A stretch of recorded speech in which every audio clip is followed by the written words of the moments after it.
저희 어머니가 원룸을 몇 개 가지고 계시는데요. 가끔 제가 도와드릴 일이 있을 때마다 도움을 드리고 있는데 최근에 한 세입자가 월세도 몇 달씩 밀리고 연락이 안 된다고 하셔서 제가 한번 같이 가보았거든요. 문을 두드리고 기다려봐도 반응이 없어서 혹시나 무슨 일이 생긴 건 아닌가 해서 문을 열고 들어가 봤어요. 그런데 안에 사람은 없고 쓰레기만 가득한 거예요. 세입자분이 젊은 여성분이라고 했는데 정말 깜짝 놀랐어요. 혹시라도 혼자 지내다가 다치거나 아프거나 도움이 필요한 상황은 아닐지 걱정을 하며 갔는데 세상에 음식을 먹고 그대로 늘어둔 쓰레기들, 잔뜩 쌓여있는 빨래, 여기저기 방치된 쓰레기들이 쌓여서 문을 연 순간 악취가 확 났어요. 이곳에서 사람이 산 게 맞나 싶을 정도로 발 디딜 틈이 없더라고요. 세입자분께는 계속 연락이 안 되어서 비상연락처로 받아둔 세입자분 어머니 연락처가 있어서 연락을 드렸고 어머니와 이야기를 해서 방은 청소업체를 불러 청소하기로 했는데 세입자분은 세입자분 어머니와도 연락이 되지 않는다고 해요. 저희 어머니는 이번 일로 너무 충격을 받으셔서 앞으로 원룸을 어떻게 운영해야 할지 걱정이 많으시더라고요. 인터넷에 검색을 해보니 요즘 이런 일들이 종종 있나 보더라고요. 청년 우울증, 문둔형 외톨이, 저장 강박증 이런 이야기들이 많이 나오던데 저도 아직 30대인데 왜 청년들에게 이런 문제들이 생긴 걸까요? 어머니를 도와드리며 겪게 된 이번 일로 괜히 마음이 답답해져서 사연을 보내봅니다.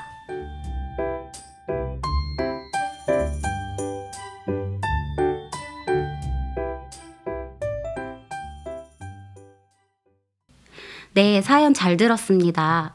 이번에는 사연자분의 직접적인 고민은 아니지만 사회적인 문제로 참 걱정이 되는 이야기를 듣게 되었네요. 그럼 오늘도 강사님과 함께 이야기를 나눠보는 시간을 가지겠습니다. 강사님?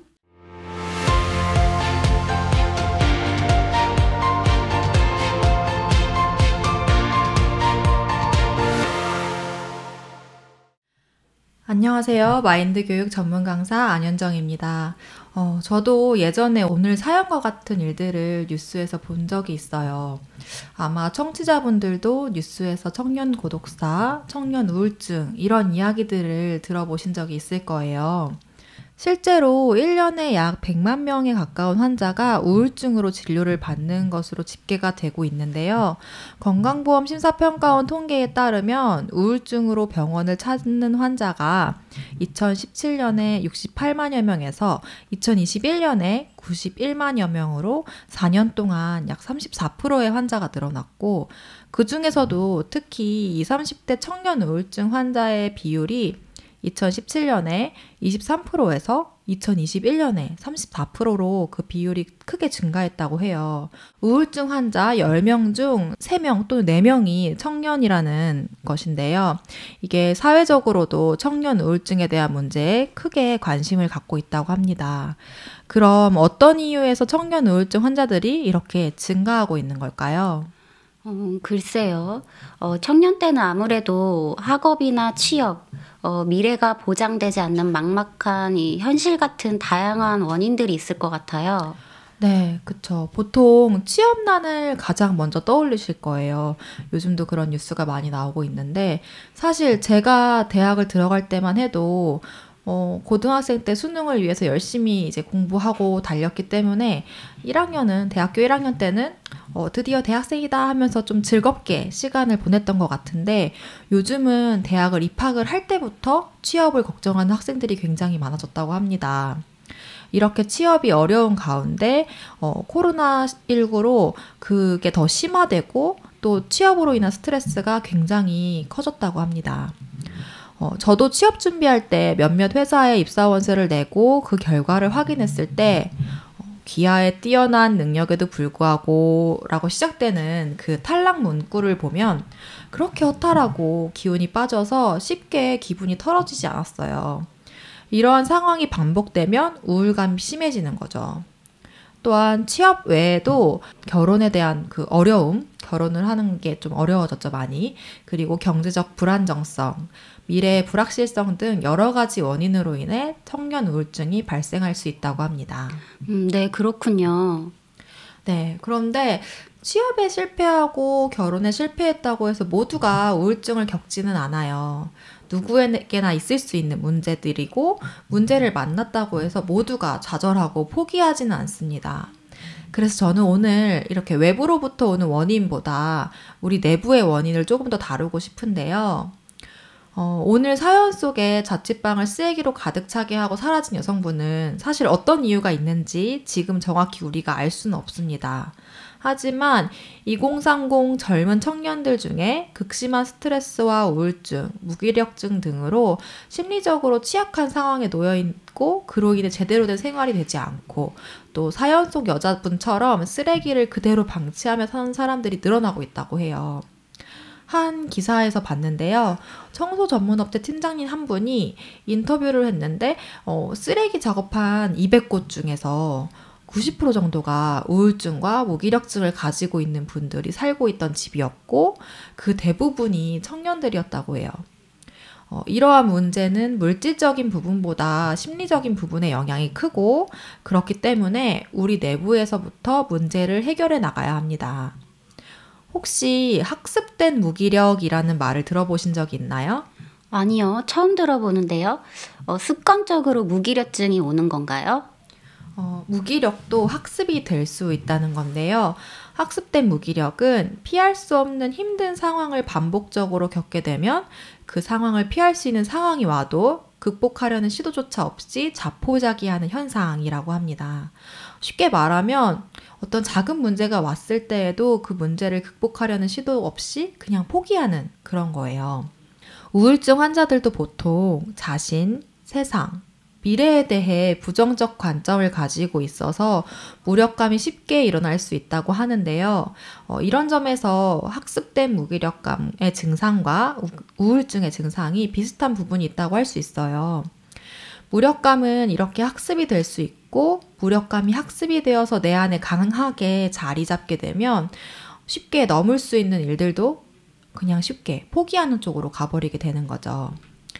이런 학습된 무기력이 왜 발생하는가 원인을 찾아보았는데 어린 시절의 충격적인 경험, 순종적인 또는 수동적인 역할의 학습, 과하게 통제하는 가정 또는 죄책감 등이 있다고 합니다. 예를 들면 아이가 자신을 무능력하다거나 잘 모른다고 끊임없이 이렇게 말하는 사람들 주변에 있다 보면 그런 환경에 성장을 한다 보면 자신을 나약한 존재로 생각을 하는 성인이 될 수 있고 아니면 부모나 보호자가 주변에 일어나는 모든 일을 통제하고 행동의 결과로 배울 수 있는 그 기회를 앗아가는 환경에 사는 아이들은 학습된 무기력에 취약하다고 할 수 있는 거죠. 저도 아이를 키우고 있는 엄마인데요. 사실 요즘 세상이 너무 좋아져서 아이를 키우기 위해 그런 좋은 아이템들이 정말 많아요. 아이를 한 명만 낳아서 잘 키우자 하는 사람들도 많기 때문에 옛날에 3남매, 5남매 이렇게 다 같이 자라던 시절보다 상대적으로 한 아이에게 정성을 더 크게 쏟을 수도 있고 물질적으로도 큰 어려움 없이 아이가 원하는 것들을 들어줄 수 있는 경우가 많은데요. 저 같은 경우도 아직 아이가 하나라 이 아이가 갖고 싶은 장난감, 또 가고 싶은 곳, 먹고 싶은 것을 이렇게 이야기하면은 크게 어렵지 않게 들어줄 수 있어요. 근데 그러다 보면 아이에게 자제력, 절제도 가르쳐줘야 되는데 하는 생각이 들곤 하거든요. 맞아요.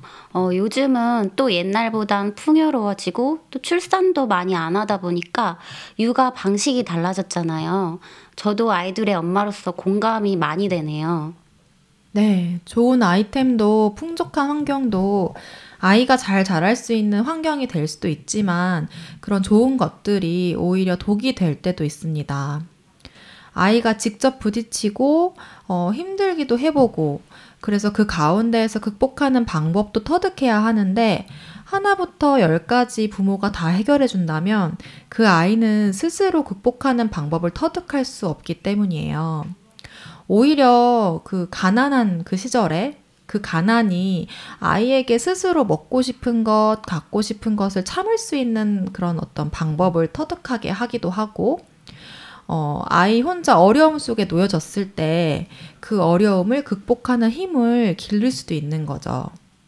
앞에서 학습된 무기력의 원인들 중 하나로 제가 설명드렸던 내용 중에 부모나 보호자가 주변에서 일어나는 모든 일을 통제하고 행동의 결과로 배움을 얻을 기회를 앗아가는 그 환경에 사는 아이들은 학습된 무기력에 취약하다라고 했던 부분이 있는데요.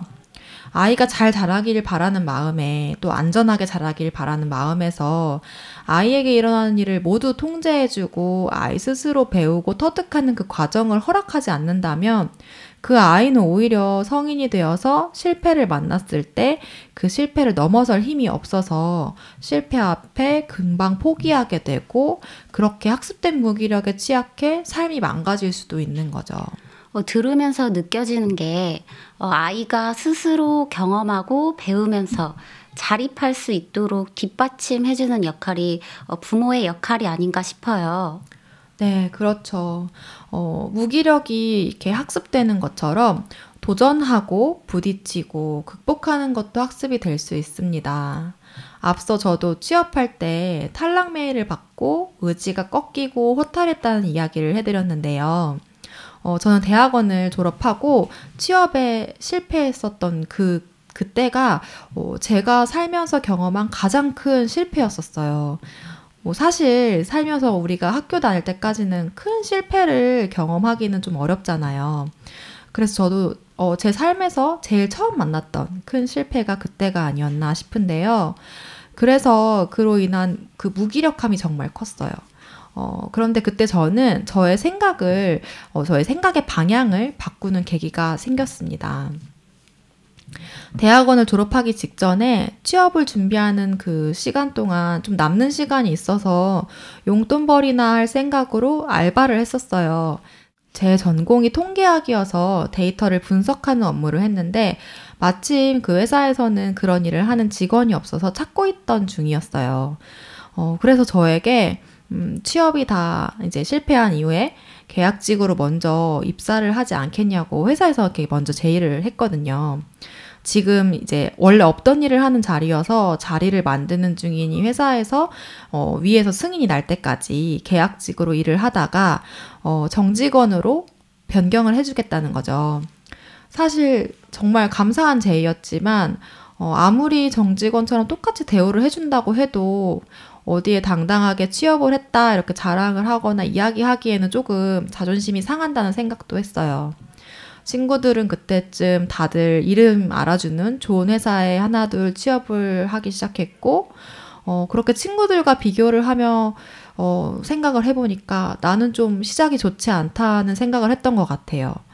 그래서 제의를 받은 회사에 가기보다는 요즘 취업도 재수를 많이 한다는데 대학원에 있으면서 공부하고 논문 쓰느라 준비를 제대로 못했으니까 앞으로 1년만 취업 준비를 제대로 해서 내가 들어가고 싶었던 그 회사에 다시 도전을 하면 어떨까라는 생각을 했었습니다. 그래서 어떻게 됐나요? 그런데 그때 제가 그냥 혼자 결정하기보다는 늘 저에게 좋은 이야기를 해주셨던 멘토분이 계셔서 제 상황을 한번 설명을 드리면서 의논을 좀 드렸어요.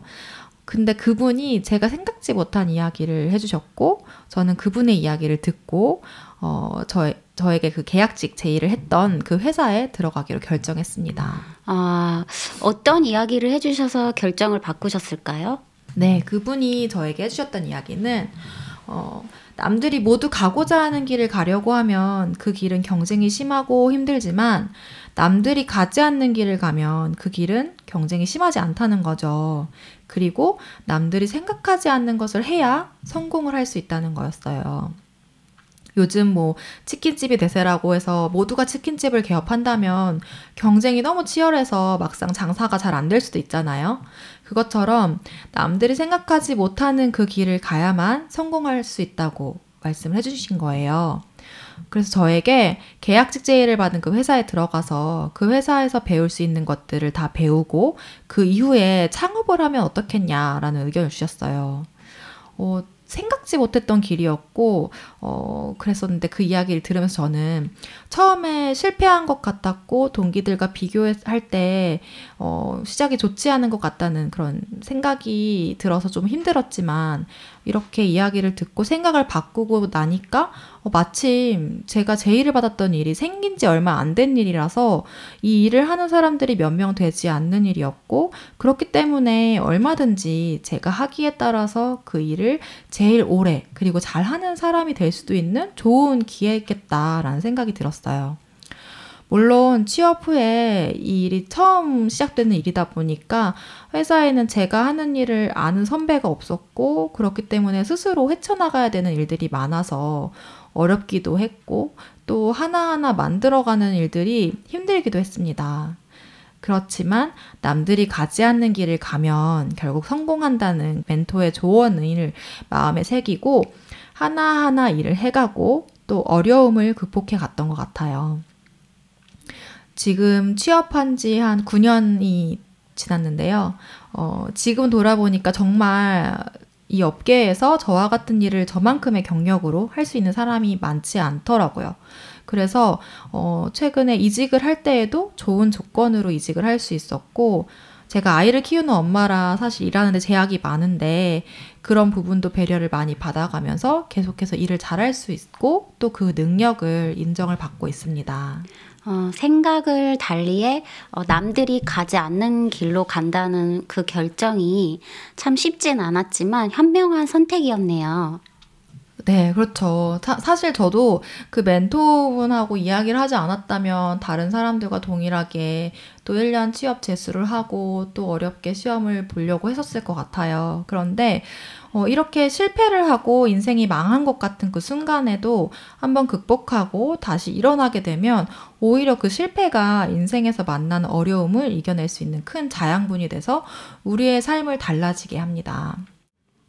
요즘 청년들이 겪고 있는 취업에 대한 어려움, 경제적인 불확실성, 그로 인해 포기하는 결혼, 이런 문제들 앞에 어려움, 실패, 이런 단어를 앞세우지 않고 내가 갈 수 있는 길을 찾아보고 남들이 하지 않는 쪽으로 생각을 돌려본다면 분명 내가 생각지 못했던 또 다른 길이 보이고 그 길을 헤쳐나가다 보면 또 그 끝에는 내가 생각할 수 없었던 더 좋은 결과가 있을 것입니다.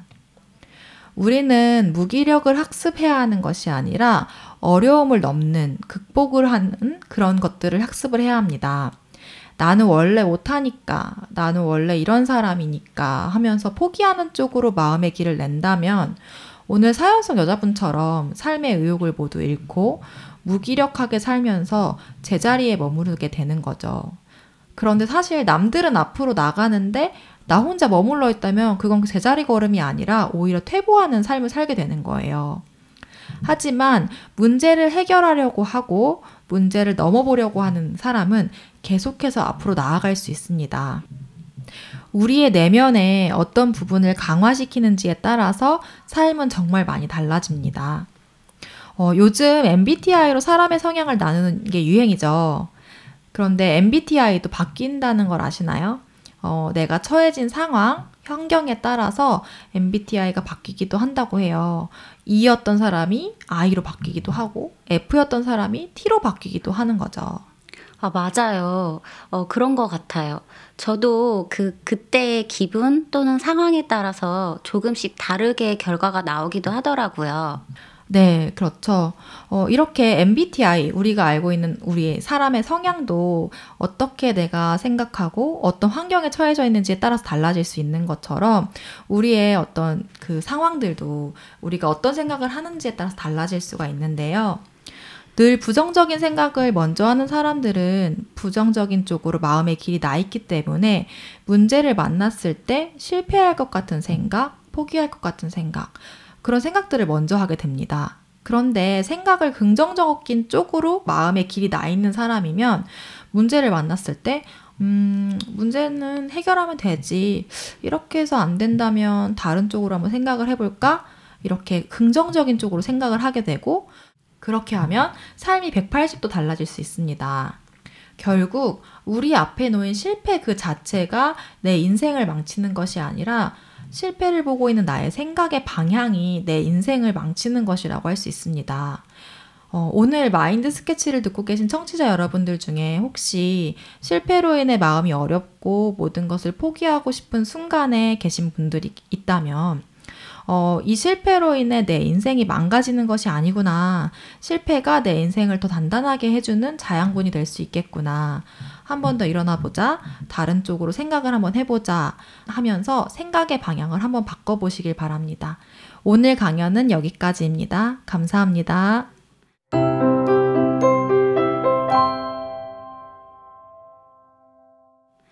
네, 오늘은 실패를 만났을 때 우리가 어떻게 해야 하는지에 대해 강사님의 이야기를 들어봤는데요. 실패 그 자체가 우리의 삶을 망치는 것이 아니라 실패를 바라보는 우리의 관점이 우리의 인생을 어렵게 하는 것이고, 그 실패를 두려워하기보다는 그 실패를 바라보는 관점을 긍정적으로 바꿔보면 실패가 오히려 우리 삶의 자양분이 되어 우리의 삶을 변화될 것이라는 생각이 듭니다. 강사님 오늘 말씀 감사합니다. 네, 감사합니다.